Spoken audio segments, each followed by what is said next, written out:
ఇప్పుడు అందరికీ నమస్కారం. So first of all first నుంచి వెళ్ళి శివాయ్ అండ్ అనిల్ ఈ ప్రాజెక్ట్ చేస్తున్నప్పటి నుంచి వెళ్ళి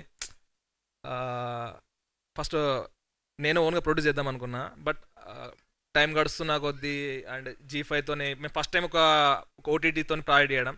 సో అగ్రిమెంట్స్ అవ్వడం, దాంట్లో ప్రతి డీటెయిల్స్ తెలుసుకోవడం ఇదంతా చాలా కన్ఫ్యూజింగ్ ఉండే. సో నన్ను సపోర్ట్ చేస్తే బాగుంటుంది, నేను దీనిలో కంప్లీట్గా ఇన్వాల్వ్ కాలేను అన్నప్పుడు సో మద్రాస్ శ్రీధర్ గారు అయితే ఆ ప్రాజెక్ట్ని నేను చూసుకుంటాను, ఇవన్నీ terms and condition and budgeting everything, so మీరు గో హెడ్ అని చెప్పారు.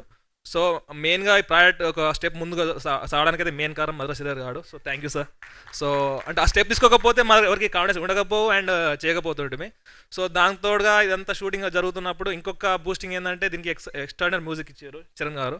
సో ఈ మెయిన్గా ఈ ఇద్దరు ఎందుకంటే వాళ్ళకున్న టైంలో ఈ బడ్జెట్లో మాకు ఆ టైం ఇవ్వడం, ఆ బడ్జెట్లో వేయడం అయితే మాత్రం అండ్ చాలా చాలా extraordinary work. So thank you sir. So ఇంకా చాలామంది ఉన్నారు, అందరు చెప్పేసారు ఎవరో గురించి. సో నేను చిన్నగా అయితే ఒక 2 సెంటెన్స్లో చెప్తాను మా ఎవాల్యుయేషన్ విజన్ ఏంటి అని చెప్పేసి. సో సిటీలో ఉండి ఎన్నో ఆపర్చునిటీస్ ఉన్నాయి అండ్ చాలా చాలా థింగ్స్ ఉన్నాయి. బట్ నేను ఎందుకు ఒక విలేజ్ సెలెక్ట్ చేసుకున్నా అంటే, సో ఎట్లా వాల్ట్ డిజ్నీ అండ్ పిక్సార్ లాంటి కంపెనీస్ ఒక అమెరికాలో సిలికాన్ వాళ్ళు ఒక రెవల్యూషన్ క్రియేట్ చేసినాయో, ఫ్యూచర్లో ఇది జస్ట్ మోతేవర్ లవ్ స్టోరీ అనేది ఒక శాంపుల్ మాత్రమే నేను అనుకుంటున్నా. ఫ్యూచర్లో ఒక విలేజ్ నుంచి వెళ్ళి ఒక పిక్సార్ లాంటి కంపెనీ అండ్ ఒక టెక్ కంపెనీ ఒక రెవల్యూషనైజింగ్ తీసుకురావాలనేది నా డ్రీమ్. సో ఇది ఒక ఇనిషియేషన్ మాత్రమే.